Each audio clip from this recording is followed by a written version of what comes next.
Hello, Dam. Ikaw ba kanang serious yun ka about ni Pinoy in Holland?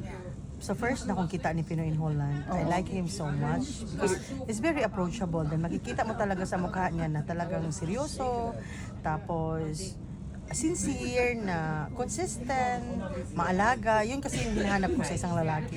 Talaga. Pero pag serious talaga si Pinoy in Holland sa imong ha, panalitan mo anak si Pinoy in Holland, Lucky Char, magminyo na lang taw, pusugot ka. I have a Dutch passport, so walang problema. I can provide him with everything. I also have money. Wow. I have work. Wala siyang problema sa akin.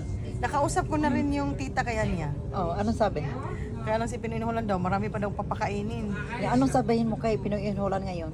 Na makakaanak pa naman ako kung mag-start na tayong gumawa ng bata simula bukas. Para mayroon pa tayong future together. Wow.